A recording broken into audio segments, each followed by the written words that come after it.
La mer, une magnifique étendue à couper le souffle avec les bruits des vagues qui sonnent comme une délicieuse musique apaisante. Voici un monde qui regorge de beauté et de mystère. La plongée, quelle magnifique aventure! Découvrir des paysages sous-marins qui nous émerveillent, un endroit où on pourrait sentir l'eau nous caresser et avancer au rythme des vagues. On ne pourrait qu'oublier ses peines à travers cette escapade et se sentir plongé dans un autre monde. Et pourtant, l'océan est aussi le lieu de nombreux drames. Tina Watson est une magnifique jeune femme de 26 ans qui avait tout pour être heureuse, et encore plus maintenant qu'elle avait épousé son amoureux Gabriel Watson. Pour leur lune de miel, le couple a choisi une activité plutôt originale, un voyage de plongée en Australie. Mais malheureusement, lors d'une sortie plongée qui devait être magnifique, Tina va brutalement perdre la vie. Christina May, dont on ignore le nom de famille, et également nommée Tina, est née en Allemagne de l'Ouest le 13 février 1977. Et elle a, dès sa naissance, été mise à l'adoption. Mais heureusement pour elle, elle a trouvé une belle famille pour l'accueillir. En effet, la petite fille a été adoptée légalement le 24 janvier 1980 par Tommy et Cindy Thomas. Le couple a également une plus jeune fille. Tina va alors déménager avec sa famille à Birmingham. Je ne sais pas si je prononce correctement le nom. Tina était très heureuse. Elle avait une famille qui l'adorait et la considérait comme leur propre enfant. Tout semblait aller bien pour la jeune fille. Étant enfant, elle a tout de même connu quelques soucis de santé. En effet, Tina a été diagnostiquée avec une tachycardie supraventriculaire paroxystique. Cette maladie consiste à modifier le rythme cardiaque, ce qui le rend anormalement rapide et qui fait provoquer chez la personne des palpitations, des étourdissements, de la transpiration et de l'essoufflement. Mais Tina prenait un traitement, mais malgré cela, ce n'était pas suffisant. Et à l'âge de 24 ans, elle a dû subir une opération mineure en lien avec cette maladie. Mais ce souci de santé ne l'a pas empêchée de s'épanouir et l'opération s'est plutôt bien passée et la vie a repris tranquillement pour elle. La belle Tina était décrite comme brillante, heureuse et solaire. Elle a étudié à l'université de l'Alabama à Birmingham et c'est là-bas qu'elle va faire une rencontre qui va bouleverser sa vie, puisqu'elle va connaître David Gabriel Watson. Entre les deux, une connexion s'est créée et ils vont commencer à se fréquenter en janvier 2001. Il faut savoir qu'avant Gabriel, Tina était déjà fiancée à un autre homme, mais elle a fini par rompre ses fiançailles car sa mère désapprouvait cette relation. Mais malheureusement, nous ne savons pas plus sur cet homme. David Gabriel Watson, dit Gabi, a commencé à travailler dans l'entreprise de son père après ses études. Et pendant ce temps-là, Tina, elle a commencé à travailler comme gérante dans un magasin de vêtements. Donc tout semblait aller bien pour les deux. Et Gabriel, c'était un homme qui était passionné par la plongée sous-marine. Il adorait cette activité. Et apparemment, il était un plongeur certifié et qualifié selon ses dires. Il était à l'aise puisqu'il avait l'habitude de plonger régulièrement. Mais le souci, c'est que Tina, elle, n'était pas spécialement fan de la plongée. Il semblerait qu'elle n'était pas très à l'aise avec cette activité, mais désireuse de se rapprocher de son mari et de lui faire plaisir, elle a commencé à prendre des cours de plongée en janvier 2023. Elle voulait sûrement partager cette activité avec lui et espérer approfondir leur connexion à travers cette activité. Les parents de Tina ne voyaient pas cette activité d'un très bon œil, puisque Tina avait un problème cardiaque, donc la plongée aurait pu aggraver sa santé ou la mettre dans une situation où elle ne serait pas complètement à l'aise et en sécurité. Le père de Tina a donc parlé à Gabriel de ses inquiétudes et il lui a dit qu'il ne pensait pas que c'était forcément une bonne idée et une activité adaptée pour sa jeune fille, peut-être qu'ils devraient trouver plutôt autre chose à faire ensemble. Et Gabriel, lui, n'a rien voulu entendre et il lui a sèchement répondu que Tina avait le droit de faire ce qu'elle voulait et qu'il la suivrait. Le père de Tina n'a donc plus rien dit, mais il a continué de garder ses craintes. La vie a donc continué pour le jeune couple et tout semblait aller bien entre eux. Et en février 2003, Gabriel a décidé de demander au père de Tina sa bénédiction afin d'épouser sa fille. Et le père de Tina était très surpris. Et en vrai, il était très hésitant, même s'il avait apprécié le geste de Gabriel. Il apprécie Gabriel, mais il ne voulait pas spécialement lui donner sa permission afin d'épouser sa fille, car pour lui, Gabriel n'était pas spécialement un bon compagnon. Gabriel lui avait déjà parlé d'épouser Tina, mais il attendait le bon moment pour lui faire sa demande. Mais le père de Tina n'a pas repoussé Gabriel pour autant. Le 20 avril 2003, Gabriel s'est alors décidé et il a fait une demande plutôt étonnante à sa bien-aimée.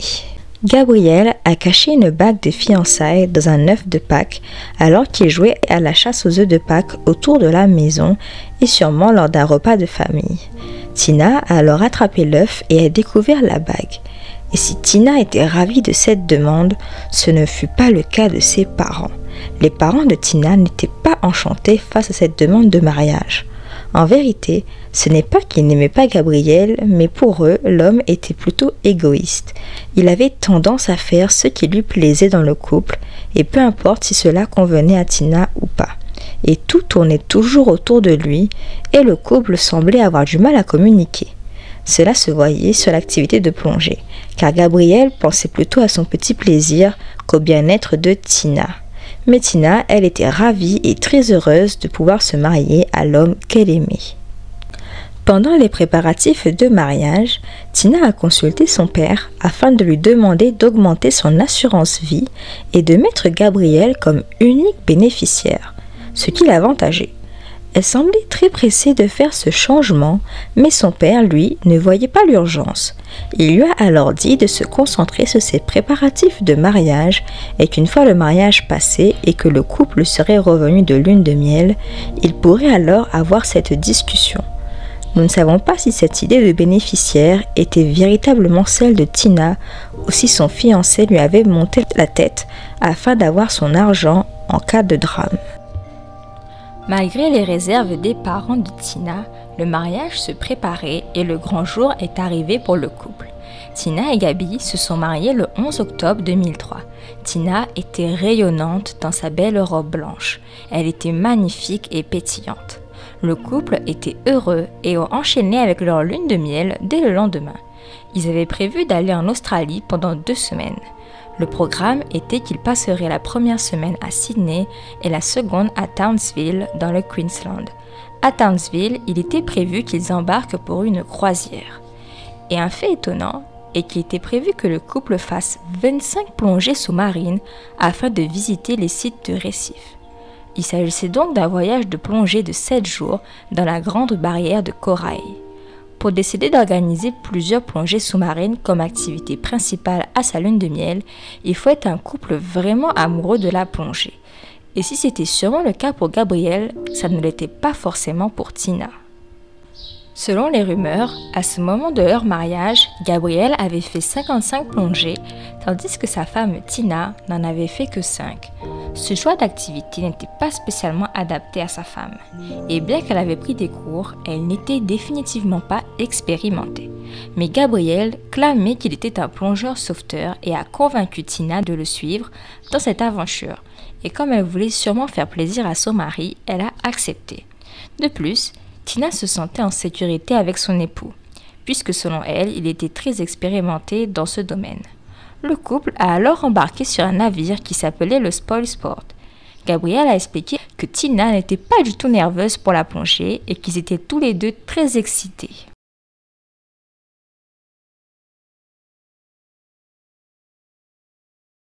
Le 22 octobre 2003, le couple a décidé de faire de la plongée dans le site historique du naufrage SS Yongola, au sud-est de Townsville, à Queensland.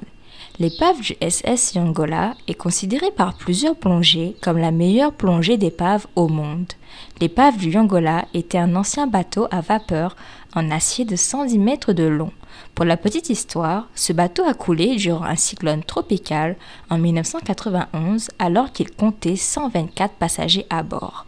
Son épave a été découverte en 1958 et est désormais devenue une attraction touristique très populaire en Australie. On peut admirer dans ses eaux des requins, des murènes, des raies et une multitude d'espèces de poissons. Il se situe à 33 mètres de profondeur et le sommet de l'épave est à environ 15 mètres de profondeur. Le courant est connu pour être fort à cet endroit et seuls les plongeurs expérimentés peuvent s'y aventurer. Cette épave est réputée pour être difficile. Le couple s'est lancé dans cette aventure tout en sachant le manque d'expérience de Tina.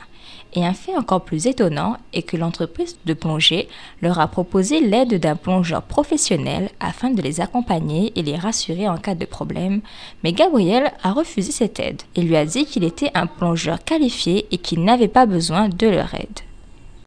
À ce moment-là, le courant était très fort et il y avait peu de personnes sur le bateau afin d'aider en cas de problème. Le couple a alors plongé dans l'eau et quelques minutes après, Gabriel a remarqué que Tina a commencé à agir de façon plutôt inquiétante. Elle essayait de lui faire signe que quelque chose n'allait pas bien. Il a dit qu'elle avait accidentellement fait tomber son masque respiratoire de son visage et son régulateur d'aide. Gabriel a alors commencé à paniquer. Il a alors essayé de réparer son masque et il était vraiment très distrait pendant qu'il le faisait. Et une fois qu'il avait terminé de le réparer, il s'est tourné vers sa femme afin de le lui donner et il a vu sa femme qui était en train de couler. Mais au lieu de l'aider et de la secourir, Gabriel a nagé jusqu'à la surface et il s'est dirigé vers un autre bateau afin d'obtenir de l'aide. Et une fois sur le bateau, un fait assez étrange est qu'il n'a pas demandé où était sa femme. Pendant ce temps qu'il était en train de nager vers un autre bateau, un autre plongeur qui était un instructeur de plongée qui s'appelait Wade Singleton, désolé si je prononce mal le nom, a vu la pauvre Tina couler puis allongée face contre terre au fond de l'océan. Le plongeur a alors essayé de l'attraper afin de l'aider à remonter à la surface. Il l'a ramené sur un autre bateau qui s'appelait le Jazz 2, qui était un bateau de plongée à proximité du Spoil Sport. Pour rappel, c'était celui de Gabriel et de Tina. L'instructeur ainsi qu'un autre membre du bateau ont essayé de faire un massage cardiaque à la pauvre Tina. Ils étaient totalement paniqués et ont passé 40 minutes à essayer de la réanimer. Pendant que le plongeur tentait de réanimer Tina, son mari est resté sur le Spoil Sport sans chercher sa femme. Les gens ne comprenaient pas ce qui se passait et surtout, ils ne comprenaient pas pourquoi Gabriel n'avait pas essayé de sauver son épouse et de la ramener à la surface.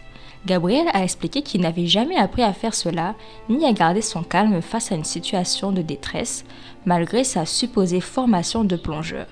Il a également dit qu'il avait un problème d'oreille à ce moment-là qui l'avait empêché de plonger en profondeur afin de récupérer son épouse. Plusieurs témoins ont indiqué que Gabriel avait un comportement très étrange et qu'il faisait des sortes de gloussements et qu'il demandait des câlins à tout le monde. Les personnes à bord ont expliqué qu'il n'était même pas contrarié de ce qui était arrivé à sa femme. Pourtant, lorsque l'on voit sa femme couler, on devrait être totalement sous le choc. Les secours sont arrivés et ont emmené Tina à l'hôpital. Mais malheureusement, elle n'a pas pu être sauvée. 11 jours après son mariage, la belle Tina est décédée tragiquement.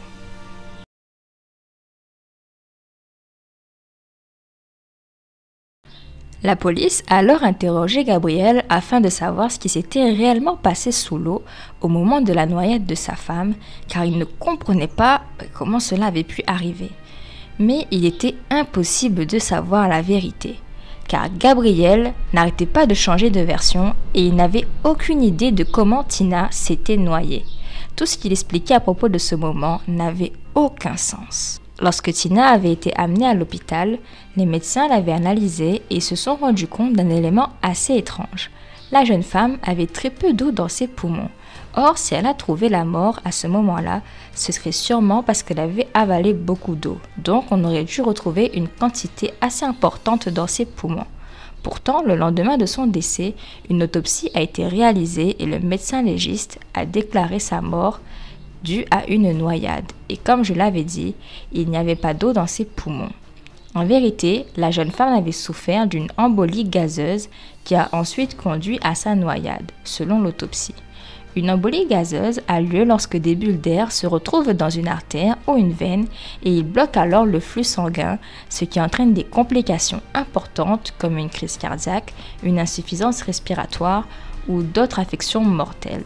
et les embolies peuvent être provoquées par le fait de retenir son souffle trop longtemps ou de remonter trop vite à la surface. Gabriel a alors appelé ses parents afin de leur annoncer la terrible nouvelle, mais il a refusé d'appeler les parents de Tina pour leur annoncer la mort tragique de leur enfant. Il a refusé totalement de leur parler, et on ne sait pas si c'est parce qu'il culpabilisait ou s'il ne voulait pas avoir à être celui qui allait annoncer cette nouvelle tragique, ou s'il ne voulait simplement pas faire face à la réalité. Il a alors demandé à sa propre famille d'annoncer la mort tragique de Tina à ses parents. Et sa famille a été choquée et bouleversée. Autant vous dire que pour les parents de Tina, ce fut un véritable drame. Ils n'ont pas du tout cru à la thèse d'un accident, en particulier son père. Et donc, 5 jours après sa mort, son corps a été rapatrié aux États-Unis. Et le jour de ses funérailles, la famille ainsi que son mari et d'autres amis étaient présents. Et Gabriel avait toujours un comportement étrange et très inapproprié, selon les personnes qui étaient présentes. Gabriel était debout devant le cercueil ouvert de sa femme. Il se serait tourné vers une amie, à elle, en lui faisant une remarque sur la poitrine de sa femme. Et dans la même année, à l'occasion de Noël, Gabriel a envoyé une carte à ses beaux-parents qui contenait une photo de Tina et lui à leur mariage, et c'était écrit dessus « Qui est ce mec sexy à côté de Tina ? Oh oui, c'est moi !» Le père de Tina a alors décidé de mener son enquête sur la mort de sa fille, car pour lui, il était convaincu que sa mort n'était pas accidentelle. Il avait un mauvais pressentiment au fond de lui-même et il sentait qu'il ne savait pas toute la vérité sur le décès de sa fille. Son père devait sûrement regretter d'avoir laissé Tina entre les mains de David et l'avoir laissé faire la plongée. Pourtant, il savait que cette activité représentait une menace pour sa fille. Des membres de Spoil Sport ont contacté Tommy afin de l'aider dans son enquête et de lui apporter des réponses. Il a contacté un homme du navire qui lui a appris que Gabriel n'était pas allé sur le navire où sa femme Tina était en train d'être réanimée au moment du drame. Et rappelez-vous, elle était sur le Jazz 2. Tommy était alors encore plus convaincu de ses soupçons envers Gabriel. Il a alors décidé de prendre l'avion et de se rendre directement en Australie afin d'être sur place pour mieux mener son enquête. Et arrivé là-bas, la première personne à qui il a parlé, c'est Wade. Rappelez-vous, c'était l'instructeur qui a sauvé sa fille. Pendant que le papa de Tina menait son enquête, la police également analysait l'affaire. Et après l'avoir regardé à nouveau et réexaminé les preuves, la police de Townsville a décidé qu'il y avait suffisamment d'éléments pour que la noyade soit jugée comme un acte criminel.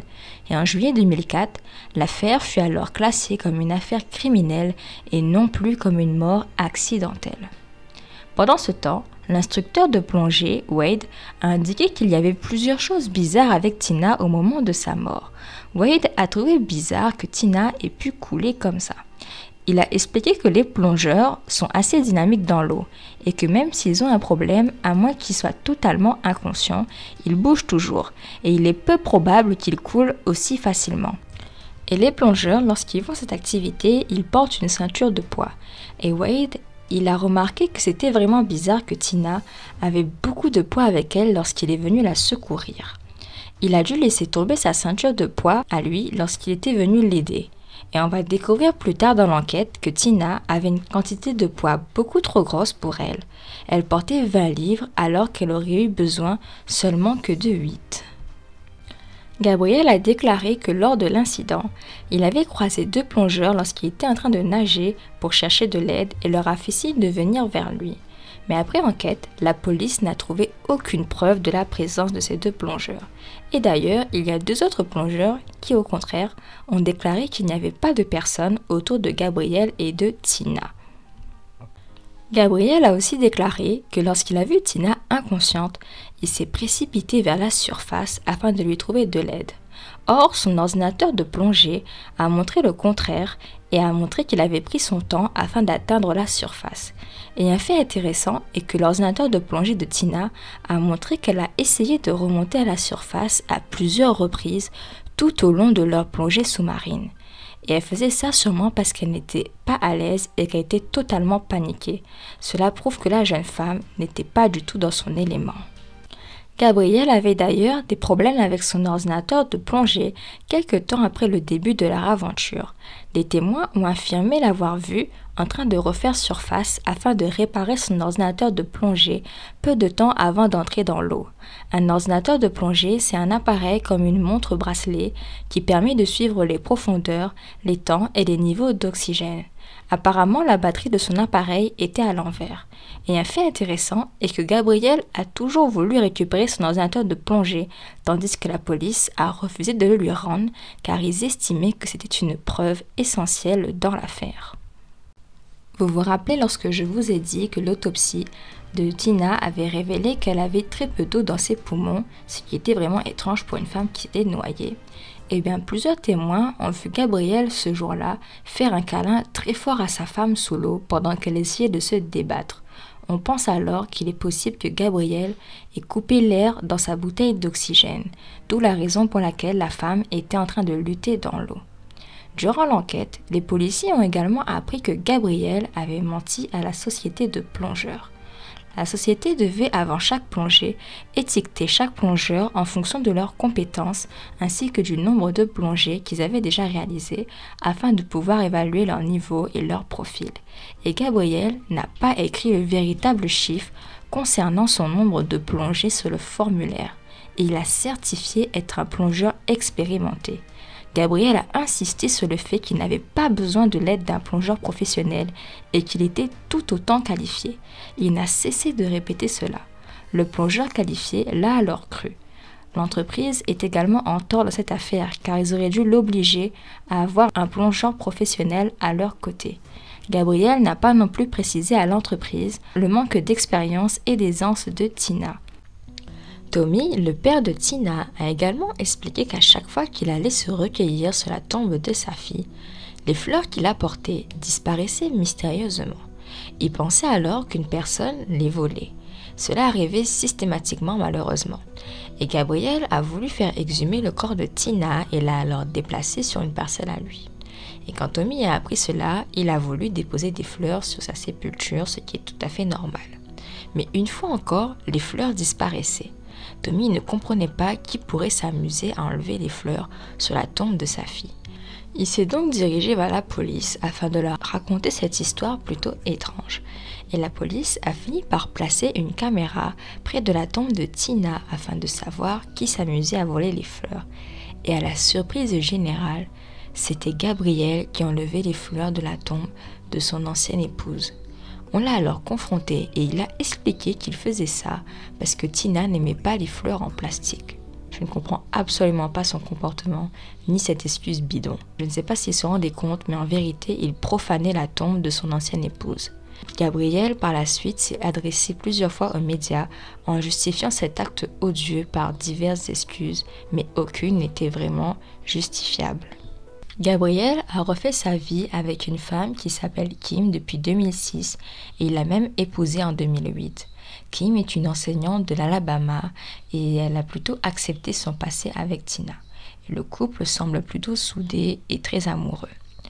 En attendant, l'enquête s'est poursuivie et la police n'a cessé de trouver des informations sur Gabriel prouvant qu'il avait un comportement vraiment étrange. Il n'était pas le mari qu'il prétendait être. Ils ont également appris que le couple avait rompu quelque temps avant leur fiançailles car ils se disputaient beaucoup. Tina était même prête à passer à autre chose.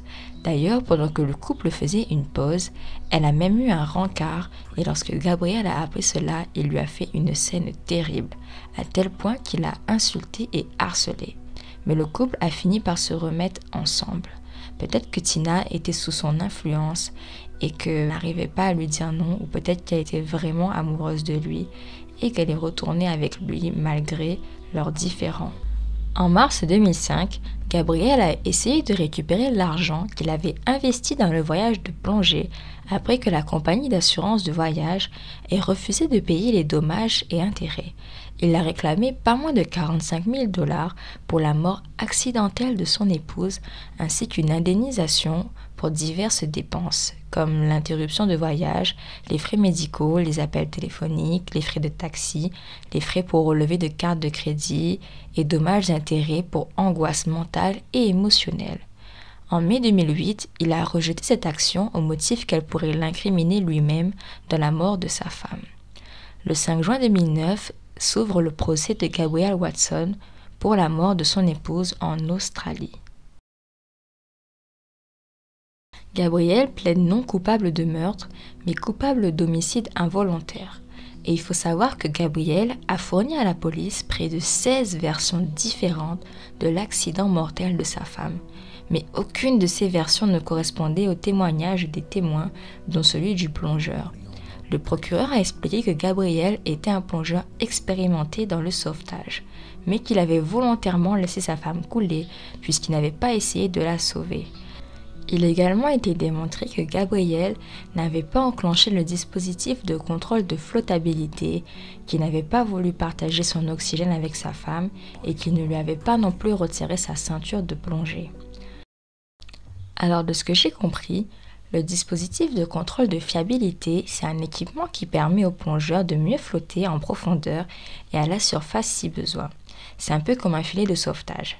Et je vais essayer d'expliquer simplement l'importance du contrôle de la flottabilité dans la plongée. Mais je ne suis pas experte là-dedans, donc je pourrais me tromper. Donc s'il y a des experts de plongée qui passent par là, n'hésitez pas à clarifier les choses.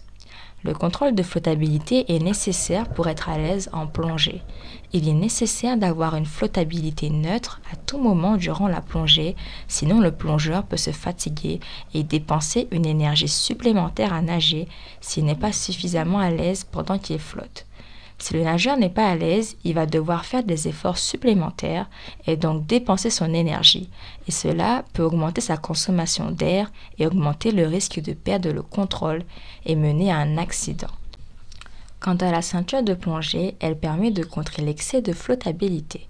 De ce que j'ai compris, en plongée sous-marine, les plongeurs doivent utiliser leur poids afin de compenser la flottabilité de leur équipement et de leur combinaison. Et en même temps, ils doivent pouvoir descendre en profondeur et se stabiliser sans effort. Le choix de la ceinture de plongée est donc important et il doit se faire en fonction de votre indice de masse corporelle, mais aussi en fonction des caractéristiques de l'eau dans laquelle on souhaite plonger. Et dans le cas ici présent, la ceinture de Tina était beaucoup trop lourde pour elle, elle était plus handicapante qu'autre chose. Gabrielle a été reconnue coupable d'homicide involontaire et a écopé d'une peine de 4 ans et demi de prison. Mais le juge a finalement décidé de la réduire à 12 mois. Et ce fait était impensable pour la famille de Tina. Le procureur général de l'Alabama a fait appel à cette décision, la jugeant beaucoup trop courte. Et l'appel a été approuvé et ils l'ont étendu à 18 mois. Gabrielle a été accusée d'homicide involontaire et non de meurtre, car même s'il y avait plusieurs circonstances qui ont montré qu'il n'était pas venu en aide à sa femme, il n'y avait malheureusement aucune preuve concrète et raisonnable prouvant qu'il était coupable du meurtre aux yeux de la justice. Le procureur général de l'Alabama a consulté l'affaire et il a estimé qu'il y avait des preuves supplémentaires qui n'avaient pas été consultées. Il a alors décidé de renvoyer l'affaire aux États-Unis afin qu'elle soit jugée en Alabama.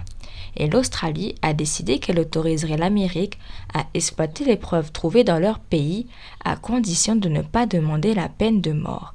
L'Alabama a alors accepté cet accord. Il a été vraiment compliqué de juger l'affaire entre la juridiction des deux pays. Et Gabrielle a alors été renvoyé aux États-Unis et dès son arrivée, il a été mis en garde à vue et en attente de son nouveau jugement. Pendant ce temps, Gabrielle a également été retirée du testament de Tina et c'est son père qui a été désigné comme unique héritier. Cette décision a été prise par les tribunaux de l'Alabama. Tommy a demandé à Gabrielle les affaires de sa fille, mais il a refusé de les lui rendre. On a également découvert que Tina avait subi une chirurgie cardiaque, mais sur son formulaire de plongée, elle ne l'a pas mentionné. Elle n'a pas parlé de sa chirurgie ni de ses problèmes cardiaques. Et cet oubli tend à faire passer sa mort pour un accident et non pas comme un meurtre. Il a été prouvé par un expert en médecine de plongée que Tina était inapte à plonger suite à ses problèmes cardiaques sans l'autorisation d'un cardiologue. Quant à la question de savoir si Gabrielle était un plongeur expérimenté ou non, la réponse est difficile. Il avait bel et bien été certifié en tant que plongeur en eau libre, plongeur avancé, plongeur sauveteur et plongeur spécialisé. Il aurait alors dû, en principe, être en mesure de sauver sa femme et non être paralysé par la panique. La formation des plongeurs sauveteurs apprend aux plongeurs la façon de gérer la panique, gérer l'équipement d'urgence et gérer le niveau de stress. Et si on se fie à son entraînement, il aurait dû remarquer que Tina n'était pas à l'aise et il aurait dû être en mesure de la ramener à la surface saine et sauve. Mais selon les rumeurs, Gabriel n'avait pas d'expérience de sauvetage et très peu d'expérience en eau libre. D'ailleurs, le jour même de la plongée, il avait galéré à mettre son équipement de plongée, ce qui laissait croire qu'en fait, il était encore un amateur et plutôt insouciant de ce qu'il faisait. Il est vrai que durant une formation, on peut apprendre des compétences sans forcément les mettre en pratique. Mais dans le cas de Gabriel, il avait reçu les acquis nécessaires pour savoir comment se comporter face à une telle situation. Donc il aurait dû essayer le tout pour le tout afin de sauver sa femme. De plus, l'épave que le couple avait décidé de visiter était considérée comme un site de plongée très difficile et adapté uniquement pour les plongeurs expérimentés. Concrètement, le fait que Tina ait volontairement suivi Gabriel dans cette aventure, alors qu'elle savait qu'elle n'était pas du tout expérimentée, favorise la thèse de la mort par noyade accidentelle. Malheureusement, en Alabama, de nombreuses preuves démontrant le comportement étrange de Gabriel n'ont pas été exploitées car le juge de l'Alabama, nommé Tommy Neal, a jugé qu'elles étaient irrecevables. De plus, il n'était plus le bénéficiaire de son assurance vie, ce qui rendait la thèse du meurtre pour l'argent plus recevable et crédible. Et malheureusement, il a été acquitté de toutes les accusations. Il n'y avait pas assez de preuves pour le condamner pour meurtre. Gabriel n'a pas été jugé pour le meurtre de sa femme et la justice n'a pas été rendue pour la pauvre Tina. Alors cette affaire est vraiment une tragédie et il est facile de juger lorsqu'on n'est pas dans cette situation. Mais il se peut vraiment que Gabriel était pris de panique et qu'il n'a pas réussi à prendre du recul et à savoir comment agir correctement en voyant sa femme plonger dans le fond de l'océan. Et c'est vrai qu'il y a beaucoup de preuves qui placent Gabriel comme coupable de la mort de sa femme. Mais il n'y a aucun motif valable vu qu'il n'était plus le bénéficiaire de son assurance vie. Je ne connais pas Gabriel personnellement, ni sa personnalité, mais son attitude ne le présente pas comme un mari bienveillant. S'il se souciait réellement du bien-être de sa femme, il ne l'aurait pas mis dans une telle situation où elle aurait pu être potentiellement en danger. Il devait avoir connaissance de ses problèmes cardiaques et il l'a tout de même incité à faire de la plongée sans avoir l'avis d'un cardiologue. Pire encore, il savait qu'elle n'était pas expérimentée là-dedans et il l'a tout de même encouragée à le faire. Il les a volontairement emmenés dans un voyage de plongée pour un niveau assez expérimenté. Tina aimait son mari et je pense qu'elle voulait absolument lui faire plaisir et qu'elle ne voulait pas le déconcerter.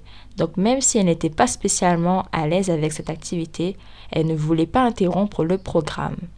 Le fait qu'il ait refusé d'avoir l'aide d'un plongeur expérimenté et qu'il n'a cessé de répéter qu'il était un plongeur certifié prouve qu'il avait une haute opinion de lui-même. Et cela prouve également qu'il voulait se retrouver seul avec sa femme. S'il était réellement bienveillant envers elle, il aurait accepté la présence de ce plongeur afin ne serait-ce que de la rassurer et de savoir qu'en cas de souci, ils étaient sûrs d'avoir de l'aide.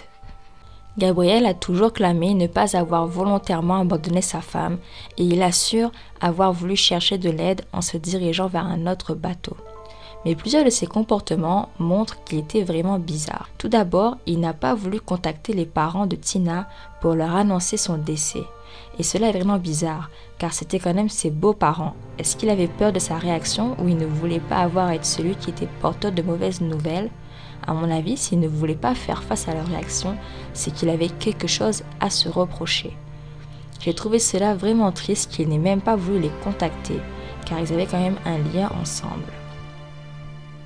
Gabriel n'a pas voulu rendre les affaires de Tina à son père, alors que ce sont les affaires de sa propre fille et qu'il en avait sûrement besoin afin de faire son deuil ou de garder des souvenirs.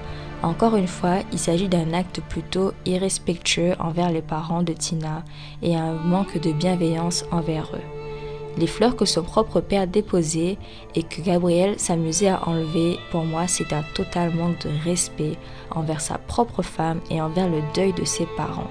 Cela prouve encore une fois que Gabriel n'avait aucun respect envers eux et envers la mémoire de sa femme décédée. Je ne sais vraiment pas si Gabriel était aussi doué que ce qu'il prétendait en plongée, mais pour moi, il a clairement mis sa femme dans une situation où elle était pénalisée. Comme je l'ai dit plus tôt, non seulement il n'avait pas eu suffisamment de leçons de plongée afin d'être totalement à l'aise dans l'eau, mais elle n'avait pas non plus la compagnie d'un plongeur qualifié. En plus, son mari ne lui a pas mis la ceinture de plongée adaptée et elle n'avait pas non plus de système afin de la secourir et il n'a même pas essayé de partager son oxygène avec elle ni de la ramener à la surface. Je ne m'y connais absolument pas en plongée, mais je pense que tous ces éléments démontrent qu'il n'a rien fait pour essayer de la sauver et de la sortir de cette situation. D'ailleurs, la société de plongée a dû payer une amende de 6 500 $ pour les erreurs qu'ils avaient commises durant la plongée avec Tina. Et elle a plaidé coupable d'avoir enfreint les normes de sécurité. Il est vraiment honteux que Gabriel n'ait pas été emprisonné, car même s'il n'y avait pas de motif valable au moment de son dernier procès, il y avait des preuves recevables et fiables le pointant du doigt et démontrant que son attitude était inappropriée. Même s'il n'avait pas été accusé de meurtre, il aurait dû être accusé d'homicide involontaire ou de non-assistance en personne en danger, vu qu'il a abandonné sa femme en détresse dans l'eau. Le fait même qu'il était incapable de donner une seule et même version des faits depuis le décès de sa femme est suffisant pour montrer que sa mort était vraiment étrange. Il se pourrait également que Tina ait simplement manqué d'air et qu'elle ait commencé à paniquer dans l'eau, qu'à force de paniquer, son cœur s'est accéléré et elle a fini par se noyer. Mais la thèse de la noyade accidentelle me paraît peu plausible car il n'y avait pas suffisamment d'eau dans ses poumons. Nous ne savons pas ce qui s'est passé réellement sous l'eau à ce moment-là. Gabriel et Tina avaient prévu un voyage de noces original et qui promettait d'être inoubliable et magnifique. Mais malheureusement, ce dernier s'est transformé en tragédie. Et il est facile de juger Gabriel, mais en vérité, on ne sait vraiment pas comment on peut agir dans une situation dramatique et face à un tel accident. On a une photo de la mort tragique de Tina, puisque Gary Stumpler, un plongeur qui passait par là, a photographié par hasard Tina alors qu'il prenait en photo sa propre femme. On peut voir en arrière-plan la pauvre Tina allongée au fond de l'océan. Cette histoire, c'est aussi l'occasion de faire un petit rappel de sécurité. Si vous décidez de partir en aventure en plongée, assurez-vous d'être suffisamment à l'aise dans l'eau. Même si le risque zéro n'existe pas, il faut toujours être préparé avant de s'aventurer dans de telles expériences. Il faut aussi s'assurer que le matériel de plongée soit adapté à vos besoins et à votre morphologie et surtout qu'il soit en bon état. Si vous avez l'opportunité d'avoir la présence d'un spécialiste qualifié à vos côtés, n'hésitez pas à lui faire confiance et à le suivre. On n'est jamais suffisamment prudent. La mort de Tina aurait pu être évitée si toutes les précautions avaient été prises. Cette histoire nous rappelle également que tout peut basculer rapidement dans la vie et à quel point elle est courte. Toutes mes condoléances à la famille de Tina Watson et j'espère qu'ils pourront se reconstruire avec le temps.